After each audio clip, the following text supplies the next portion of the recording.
ಎಲ್ಲ ರೈತ ಬಾಂಧವರಿಗೆ ನಮಸ್ಕಾರ. ಈಗ FMC ಕಂಪ್ನಿಯವರು ಒಂದು ಸ್ಟಾಲ್ ಹಾಕಿದ್ದಾರೆ. ನಾವು ಅವ್ರ ಬಗ್ಗೆ ಇಂಟ್ರೊಡಕ್ಷನ್ ತಗೊಳ್ಳೋಣ. ಹಾಯ್, ನಮಸ್ಕಾರ. ನಿಮ್ಮ ಹೆಸರಣ್ಣ? ರುದ್ರೇಶ್ ಅಂತ. ರುದ್ರೇಶ್ ಅಂತ. ಏನೋ ಸ್ಟಾಲ್ ಹಾಕಿದ್ದೀರಾ FMC ಬಗ್ಗೆ, ನಿಮ್ಮ ಪ್ರಾಡಕ್ಟ್ಸ್ ಬಗ್ಗೆ ಎಕ್ಸ್ಪ್ಲೇನ್ ಮಾಡ್ಬೋದಾ? ಅಂದ್ರೆ ಇವತ್ತು ಕರ್ಜಿಯಲ್ಲಿ ಕೃಷಿ ಮೇಳ ಅಂತಾರ ಒಂದು ಇದು ಹನುಮನಮಟ್ಟಿ ವಿದ್ಯಾರ್ಥಿಗಳನ್ನ ಕೃಷಿ ಇದನ್ನ ಮಾಡ್ಕೊಂಡಿದ್ದಾರೆ. ಅದಕ್ಕೆ ನಾವು ಇವತ್ತು ಸ್ಟಾಲ್ ಹಾಕಿದ್ವಿ. ಅದು ಬಂದ್ಬಿಟ್ಟು ನಮ್ಮ ಮೇಜರ್ ಪ್ರಾಡಕ್ಟ್ಗಳು ಇಲ್ಲಿ ನಮ್ಮ ಹಾವೇರಿ ಜಿಲ್ಲಾದ್ಯಂತ ಬೆಳೆಯುವಂಥ ಬೆಳೆಗಳಂದ್ರೆ ಮೆಕ್ಕೆಜೋಳ. ಅದರ ಸಂಬಂಧಪಟ್ಟಂಗೆ ನಮ್ಮ ಒಂದು ಸ್ವಲ್ಪ ಕೆಲವು ಔಷಧಿಗಳು ಬರ್ತವೆ. ಅದು ಬಂದ್ಬಿಟ್ಟು ನಾವು ಹೇಳ್ತಾ ಇರೋದು, ಫಸ್ಟ್ ನಾವು ಮೆಕ್ಕೆಜೋಳ ಅಂತ ಬಂದಾಗ ಫಸ್ಟ್ ಬರೋದೇ ಹುಳದ ಬಾಧೆ ಸಮಸ್ಯೆ ಬರ್ತದೆ. ಅದಕ್ಕೆ ನಾವು ನಮ್ಮ FMC ಕಂಪ್ನಿ ಕಡೆಯಿಂದ ಒಂದು ಕೆಲವೊಂದು ಉತ್ಪನ್ನಗಳದಾವು. ಅದು ಬಂದ್ಬಿಟ್ಟು ಮೊದಲನೇದಾಗಿ ಕಳೆ ಸಮಸ್ಯೆ ಬಂದ್ರೆ ನಮ್ದು ಗಿಲಾಡೋ ಅಂತೇಳಿ ಒಂದು ಉತ್ಪನ್ನ ಬರ್ತದೆ. ಇದು ನೀವು ಮೆಕ್ಕೆಜೋಳ ಬಿತ್ತನೆ ಮಾಡಿ 25ರಿಂದ 30 ದಿವಸ, ಒಂದು ತಿಂಗಳ ಒಳಗಡೆ ಸ್ಪ್ರೇ ಮಾಡಿದ್ರೆ ನಿಮಗೆ 2 ಎಲೆಯಿಂದ ಮುಳ್ಸಜ್ಜಿದ್ರು ಕಂಟ್ರೋಲ್ ಬರುತ್ತೆ. ಆದ ನಂತರ 40-45 ದಿವಸ ಒಳಗೂ ಹತೋಟಿಯಲ್ಲಿ ಇರ್ತದೆ ಮೆಕ್ಕೆಜೋಳದಲ್ಲಿ. ಆನಂತರ ಬಂದ್ರೆ ನೆಕ್ಸ್ಟ್ ಅಂದ್ರೆ ಗಿಲಾಡೋನ ಎಷ್ಟು ದಿವಸ ಬಿತ್ತಿ, ಎಷ್ಟು ದಿನ ಸ್ಪ್ರೇ ಮಾಡ್ಬೇಕು? ಬಿತ್ತಿ 20 ದಿವಸಕ್ಕೆ ಸ್ಪ್ರೇ ಮಾಡ್ಬೇಕು. ಬಿತ್ತಿ 20 ದಿವಸಕ್ಕೆ ಸ್ಪ್ರೇ ಮಾಡ್ಬೇಕು. ಮುಳ್ಸಜ್ಜೆ ಇತ್ತಪ್ಪ ಅಂದ್ರೆ 10ರಿಂದ 15 ದಿನದೊಳಗೆ ಸ್ಪ್ರೇ ಮಾಡ್ಬೇಕು. ಮುಳ್ಸಜ್ಜೆ ಅಂದ್ರೆ ಪೂರ್ತಿ ಕಂಟ್ರೋಲ್ ಬರುತ್ತೆ. ಅದರಲ್ಲಿ 100 ಗ್ರಾಮ್ ಯೂರಿಯಾ ಹಾಕಿ ಮಿಕ್ಸ್ ಮಾಡ್ಕೊಂಡು ಚೆನ್ನಾಗಿ ನೀಟಾಗಿ ಸ್ಪ್ರೇ ಮಾಡಿದ್ರೆ ಮುಳ್ಸಜ್ಜೆನು ಹತೋಟಿಗೆ ಬರ್ತದೆ. ನಾವೊಂದು ಸ್ವಲ್ಪ ಕೆಲವರು ರೈತರು ನಮ್ಗೆ ಹೇಳಿದ್ದು, ಮತ್ತೆ ನಾವು ಟ್ರಯಲ್ ತಗೊಂಡಾಗ ನಮಗೆ ಆ ತರ. ಎರಡನೇದಾಗ ಪ್ರಮಾಣ ಬಂದ್ಬಿಟ್ಟು 30 ml 1 ಎಕರೆಗೆ. ಮತ್ತೆ ಅದ್ರ ಬೇರೆ ಅಂಟು ಇರ್ತದೆ 300 ml. ಅದನ್ನ ಮತ್ತೆ ಅಟ್ರಾಜಿನ್ ಅಂತೇಳಿ ಅರ್ಧ kg ಪೌಡರ್ ಬರ್ತದೆ. ಮಿಕ್ಸ್ ಮಾಡಿ ಅದನ್ನ ಮಿಕ್ಸ್ ಕ್ಯಾನ್ ML ಅಂತ ಇರಲ್ಲ, 10 ಚರಗಿ ನೀರಿಗೆ ನಾವು ಈ 3ನ್ನ ಮಿಕ್ಸ್ ಮಾಡ್ಕೊಂಡು ಒಂದು ಬಕೆಟ್ ನಲ್ಲಿ ಮಿಕ್ಸ್ ಮಾಡ್ಕೊಂಡು ನೀಟಾಗಿ ಕ್ಯಾನ್ಗೆ ಒಂದೊಂದು ಚರಗಿ ಹಾಕೊಂಡು ಸ್ಪ್ರೇ ಮಾಡಿದ್ರೆ ಇದಕ್ಕೆ ಕರೆಕ್ಟ್ ಆಗಿ ಕಂಟ್ರೋಲ್ ಬರುತ್ತೆ. ಮತ್ತೆ ತೇವಾಂಶನೂ ಅಷ್ಟೇ ಹಸಿ ಇದ್ರೆ ಇನ್ನೂ ಚೆನ್ನಾಗಿ ಬರುತ್ತೆ ರಿಸಲ್ಟ್. ಅದು ಬಂದ್ಬಿಟ್ಟು ನೆಕ್ಸ್ಟ್ ಬಂದ್ರೆ ನಾವು ಕೊರಾಜನ್ ಅಂತ, ಇದು ಕೀಟ ಬಾಧೆಗೆ ಬಂದ್ರೆ ಕೊರಾಜನ್ ಅಂತೇಳಿ ನಾವು ಎಲ್ಲ ಆಲ್ಮೋಸ್ಟ್ ರೈತರಿಗೆ ಗೊತ್ತಿರ್ತದೆ. ಈಗ ಕೊರಾಜನ್ ನಿಮ್ಗೆಲ್ಲ ಗೊತ್ತಿರುತ್ತೆ. ಈಗ ಹೊಸ ಉತ್ಪನ್ನ ಅದ್ರ ನೆಕ್ಸ್ಟ್ ವರ್ಷನ್ ಅಂತಂದ್ರೆ ಈ ಪರ್ಸೆಂಟೇಜ್ ಜಾಸ್ತಿ ಇದೆ. ಟುವೆಂಟಾ ಅಂತೇಳಿ 48% ಇದೆ ಇದರಲ್ಲಿ. ಕೊರಾಜನ್ ನೆಕ್ಸ್ಟ್ ಅಪ್ಗ್ರೇಡ್ ವರ್ಷನ್ ಟುವೆಂಟಾ ಅಂತೇಳಿ FMC ಕಂಪ್ನಿ ಇದೆ. ಇದಕ್ಕೆ ನೀವು ಬರೀ 2 ml 2.5 ml ಹಾಕಿದ್ರೆ ಸಾಕು ಪರ್ ಕ್ಯಾನ್ಗೆ. ನೀವು 50 ml 2 ಎಕರೆ ಆಗುತ್ತೆ. 25 ml ಬಂದ್ಬಿಟ್ರೆ ನಿಮ್ಗೆ 1 ಎಕರೆ ಆಗುತ್ತೆ. ಫಾರ್ಮರಿಗೂ ದುಡ್ಡಿನೊಳಗೂ ಸ್ವಲ್ಪ ಕಡಿಮೆ ಆಗುತ್ತೆ. ಕೊರಾಜನ್ ಹೋಲ್ಸ್ಕೊಂಡ್ರೆ ಇದು ಕಡಿಮೆ ಆಗುತ್ತೆ. ಕೊರಾಜನ್ಗಿಂತ ಒಂದು ಸ್ವಲ್ಪ ಪ್ರೈಸ್ ಕಡಿಮೆ ಆಗುತ್ತೆ. ಅದು ಬಂದು ರಿಸಲ್ಟ್ ಚೆನ್ನಾಗಿದೆ. ಮತ್ತೆ ಆಮೇಲೆ ನಿಮಗೆ 30 ಡೇಸ್ ವರೆಗೂ ಕಂಟ್ರೋಲ್ ಬರುತ್ತೆ. ಅಂದ್ರೆ 30 ಡೇಸ್ ಒಳಗೆ ಕಂಟ್ರೋಲ್ ಬರ್ತಂತೀರಾ. ಇದ್ರ ಡೋಸೇಜ್ ಬಂದು 2 ml ಪರ್ ಕ್ಯಾನ್. ಹೌದು, 2.5 ml ಹಾಕ್ಬೇಕು ಕಂಪಲ್ಸರಿ. 2.5 ml per can. ಇದನ್ನ 20 ದಿನಕ್ಕೆ ನಾವು ಮೆಕ್ಕೆಜೋಳಕ್ಕೆ ಸ್ಪ್ರೇ ಮಾಡಕ್ ಹೇಳ್ತೀವಿ. 20 ದಿನಕ್ಕೆ ಮಾಡಿದ್ರೆ ನಿಮಗೆ ಹೆಚ್ಚು ಕಡಿಮೆ ಅಂದ್ರೆ ಒಂದು 25 ಡೇಸ್ 30 ಡೇಸ್ ಮಟ್ಟ ಕಂಟ್ರೋಲ್ ಇರುತ್ತೆ. ಆ ನಂತರ ಮತ್ತೆ ಇದು ಮೆಕ್ಕೆಜೋಳಕ್ಕೆ ಅಷ್ಟೇನಾ? ಎಲ್ಲಾ ಪ್ರಾಡಕ್ಟ್ ಎಲ್ಲಾ ತರಕಾರಿ ಬೆಳೆಗಳಿಗೆ ಸೋಯಾಬೀನ್ ಬಂತು, ಆಮೇಲೆ ಎಲ್ಲಾ ತರಕಾರಿ ಬೆಳೆಗೂ ಬರ್ತದೆ. ಆಮೇಲೆ ನೀವು ಸೋಯಾಬೀನ್ ತಗೊಂಡು ಮೆಕ್ಕೆಜೋಳ ಎಲ್ಲಾ ಪ್ರತಿಯೊಂದು ಬೆಳೆಗೂ ನಾವು ಯೂಸ್ ಮಾಡಬಹುದು. ಹತ್ತಿಗೂ ಕೂಡ ಬರ್ತೈತಿ, ಕಾಟನಿಗೂ ಬರ್ತದೆ. ನೆಕ್ಸ್ಟ್ ಬಂದ್ಬಿಟ್ರೆ ಮತ್ತೆ ನಾವು ಇನ್ನೊಂದು ಹೇಳ್ಬೋದು, ಎಲ್ಲ ಇದು ಒಂದು ಫರ್ಟರ ಅಂತೇಳಿ.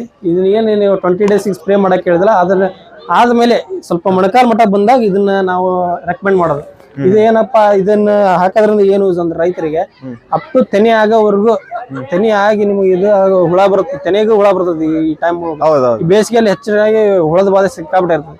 ಇದನ್ನ ನಾವು ಮೊಣಕಾಲ ತನಕ ಮೆಕ್ಕೆಜೋಳ ಬಂದಾಗ ಇದನ್ನ ಹಾಕಿಬಿಟ್ಟಪ್ಪ ಅಂದ್ರೆ ನಿಮ್ಗೆ ಅಪ್ ಟು ನಿಮಗೆ 45-50 ಡೇಸ್ ವರೆಗೂ ಕಂಟ್ರೋಲ್. ಹಾಕೋದು ಹೆಂಗ್ ಸರ್? ನೆಲಕ್ಕೆ ಕೊಡ್ಬೇಕಾ? ಇದನ್ನ ಸುಳಿಗೆ ಹಾಕ್ಬೇಕು. ಪದ್ಧತಿ 4 ಎಕರೆ 4 kg ಬಂದ್ಬಿಟ್ಟು 1 ಎಕರೆ ಆಕತಿ. 4 kg ಬಂದು 1 ಎಕರೆ ಆಕತಿ. ಕರೆಕ್ಟ್ ಆಗಿ ಪದ್ಧತಿ ಸೀರಾಗಿ ಒಂದು ಸುಳಿಗೆ ಹಾಕಂತ ಹೋಗ್ಬೇಕು. ಆದ್ರೆ ಇದು ರೈತರಿಗೆ ಸ್ವಲ್ಪ ಕಷ್ಟ ಅನಿಸ್ಬೋದು, ಆದ್ರೆ ಇದು ನೀವು ಯೂಸ್ ಮಾಡೋದ್ರಿಂದ 100% ರಿಸಲ್ಟ್ ನಾವು ಕಾಣಬಹುದು. ಆಮೇಲೆ ಇದನ್ನ ಒಂದ್ಸಲ ಯೂಸ್ ಮಾಡಿದ್ರೆ ರೈತರು ಇದನ್ನ ಅದರಲ್ಲಿ ಬೇಸಿಗೆಗಾಲದಲ್ಲಿ ಯೂಸ್ ಮಾಡಿಬಿಟ್ರಂತ ನಿಮ್ಗೆ 100% ಇದನ್ನ ರೈತ ಹುಡ್ಕೊಂಬಂದು ತಗೊಂಡ್ ಹೋಗ್ತಾನ. ಆ ತರ ಒಂದು ಪ್ರಾಡಕ್ಟ್ ಉತ್ಪನ್ನ ಎಲ್ಲಾ ರೈತ ಬಂದವ್ರಿಗೆ ಏನ್ ಹೇಳ್ತಾ ಇಷ್ಟಪಡ್ತೀನಿ ಅಂದ್ರೆ, ಇದನ್ನ ಕಂಪಲ್ಸರಿ ಎಲ್ಲಾರು ರೈತರು ಈ ಬೇಸಿಗೆದಲ್ಲಿ ನೀವು ಯೂಸ್ ಮಾಡಿದ್ದ ಆತಪ್ಪ ಅಂತಂದ್ರೆ ನಿಮ್ಮ ಮೆಕ್ಕೆಜೋಳಕ್ಕೆ ಜಾಸ್ತಿ ಸಿಂಪಡಣೆ ಹೋಗಲ್ಲ. ಇದನ್ನ ಒಂದ್ ಸಿಂಪಡಣೆ ಮುಗಿಸ್ಕೊಂಡು ನೆಕ್ಸ್ಟ್ ಫರ್ಟರ್ ಹಾಕ್ಬಿಟ್ರೆ ಅವ್ರಿಗೆ ಫಾರ್ಮರಿಗೂ ಆಳಿಂದ್ರೊಳಗ ಆಮೇಲೆ ದುಡ್ಡಿನ ವಿಚಾರದೊಳಗ ಸ್ಪ್ರೇ ಒಳಗೂ ಬಹಳ ಉಳಿತಾಯ ಆಗ್ತದೆ. ಇನ್ನೊಂದು ರೈತರಿಗೆ ಅಡ್ವಾಂಟೇಜ್ ಏನಿದೆ ಇದರಿಂದ ಅಂದ್ರೆ, ಈಗ ನಾವು ಕೆಮಿಕಲ್ ಸ್ಪ್ರೇ ಮಾಡೋದ್ರಿಂದಾಗಿ ಒಂದು ಅದರಲ್ಲಿ ಮೈಕ್ರೋನ್ಯೂಟ್ರಿಯೆಂಟ್ ಆಗ್ಲಿ, ಏನಾರು ಒಂದು ಗ್ರೋತ್ ರೆಗ್ಯುಲೇಟರ್ಸ್ ಆಗ್ಲಿ ಯೂಸ್ ಮಾಡ್ತಿದ್ವಿ ನಾವು. ಇದನ್ನ ಹಾಕೋದ್ರಿಂದಾಗಿ ಅದು ಏನಾರ ಕಂಟೆಂಟ್ ಇದ್ರಲ್ಲಿ ಮಿಶ್ರಣ ಇದ್ರೊಳಗೆ ಕರೆಕ್ಟ್ ಆಗಿ ಹೇಳಿದ್ರಿ ನೀವು. ಇನ್ನೊಂದ್ ಏನಪ್ಪಾ ಅಂದ್ರೆ ಇದು ಜಿಂಕ್ ಕೋಟೆಡ್ ಆಗಿರೋದ್ರಿಂದ ನಮಗೆ ಇದ್ರೊಳಗೆ ಜಿಂಕ್ ಅಂಶನೂ ಇರ್ತೈತಿ. ಸ್ವಲ್ಪ ಗ್ರೀನಿಶ್ ಆಗಿ ಸಿಕ್ಕಾಪಟ್ಟೆ ಜಾಸ್ತಿ ಗ್ರೀನಿಶ್ ಬರ್ತೈತಿ. ಹುಳ ಕಂಡ್ರದ ಆಗೋದಲ್ದೆ ನೀವು ಗ್ರೀನಿಶ್ ಆಗಿ ಕಾಣಬಹುದು. ಮತ್ತೆ ಈ ಜಿಂಕ್ ಅಂತ ಇದ್ರೊಳಗೆ ಕೋಟಿಂಗ್ ಇರೋದ್ರಿಂದ ನಿಮ್ಗೆ ಗ್ರೀನಿಶ್ ಆಗಿ ಬರ್ತೈತಿ. ಡೆವಲಪ್ಮೆಂಟ್ ಚೆನ್ನಾಗುತ್ತೆ. ಅಂದ್ರೆ ಜಿಂಕ್ ಇರೋದ್ರಿಂದಾಗಿ ಸ್ಟೆಮ್ ದಪ್ಪನ ಆಗುತ್ತೆ, ಎಲಿ ಥಿಕ್ನೆಸ್ ಜಾಸ್ತಿ ಬರುತ್ತೆ, ಗ್ರೀನಿಶ್ ಬರುತ್ತೆ ಅಂತಂದ್ರೆ. ಅಂದ್ರೆ ನೀವು ಇದನ್ನ ಹಾಕೋದ್ರಿಂದ ರೈತರಿಗೆ ಔಷಧ ಸಿಂಪಡಣೆ ಮಾಡೋ ಅವಶ್ಯಕತೆ ಇಲ್ಲ. 4 ತರ ಔಷಧ ತಗೊಂಬಂದು ಒಂದ್ ಮಿಕ್ಸ್ ಮಾಡಿ ಹೊಡೆ ಅವಶ್ಯಕತೆ ಇಲ್ಲ.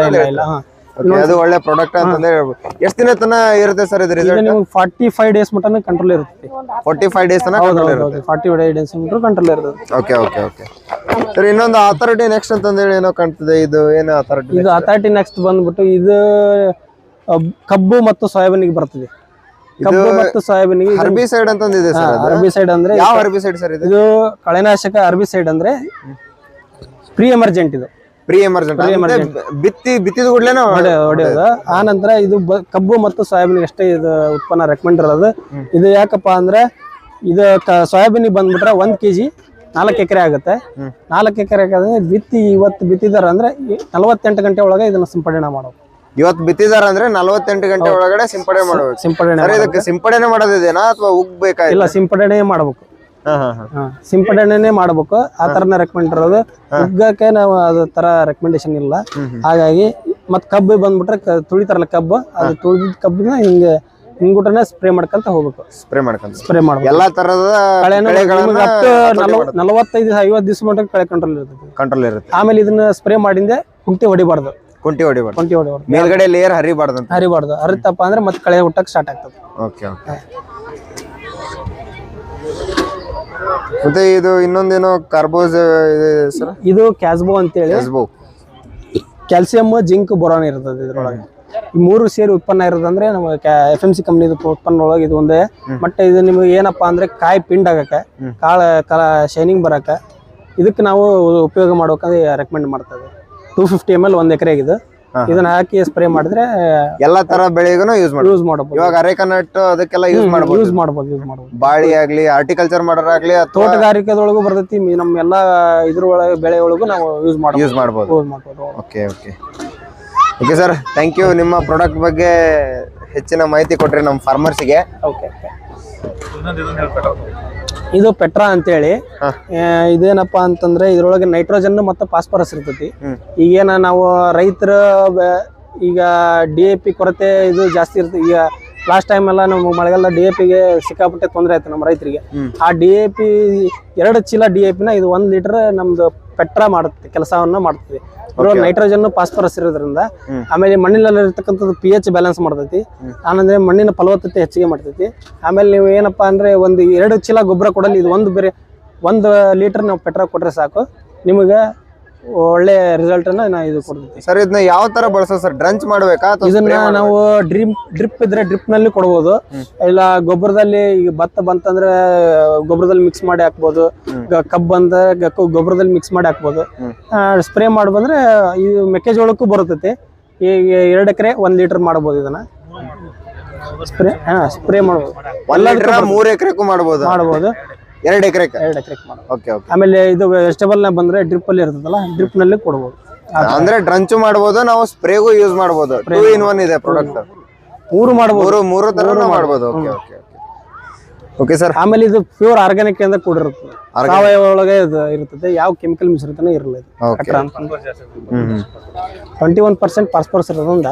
ಮತ್ತೆ ಆಮೇಲೆ ನೈಟ್ರೋಜನ್ ಎಷ್ಟು ಪರ್ಸೆಂಟ್ ಇರುತ್ತೆ ಸರ್ ಅದರಲ್ಲಿ? 7% ನೈಟ್ರೋಜನ್. 7% ನೈಟ್ರೋಜನ್, 21% ಫಾಸ್ಫರಸ್ ಇರುತ್ತೆ. ಓಕೆ. ಫಾಸ್ಫರಸ್ ಜಾಸ್ತಿ ಇರೋದ್ರಿಂದಾಗಿ ಸಂಖ್ಯೆ ಜಾಸ್ತಿ ಆಗುತ್ತೆ. ನೈಟ್ರೋಜನ್ ಇರೋದ್ರಿಂದಾಗಿ ಗ್ರೋತ್ ಆಗುತ್ತೆ. ಆಮೇಲೆ ಬೇರೆ ಬೆಳವಣಿಗೆ ಜಾಸ್ತಿ ಆಗಿ ಗಿಡ ಸದೃಢವಾಗಿರುತ್ತೆ. Okay okay okay. Thank you ಅಣ್ಣ. ನಿಮ್ಮ FMC ಕಂಪ್ನಿಯಿಂದ ನಮ್ಗೆ ಹೆಚ್ಚಿನ ಮಾಹಿತಿ ಕೊಟ್ಟಿದ್ದಕ್ಕೆ ನಮ್ಮ ರೈತರಿಗೆ ಧನ್ಯವಾದ ತಿಳಿಸ್ತೀವಿ. ನಿಮ್ಮ FMC ಅವ್ರದ್ದು ಹೆಚ್ಚಿನ ಮಾಹಿತಿ ಬೇಕಂದ್ರೆ ನಾವು ಡಿಸ್ಕ್ರಿಪ್ಷನ್ ಬಾಕ್ಸ್ ಅಲ್ಲಿ ಕೊಡ್ತೇವೆ, ನೀವು ಹೋಗಿ ಚೆಕ್ ಮಾಡ್ಕೋಬಹುದು. Okay, thank you.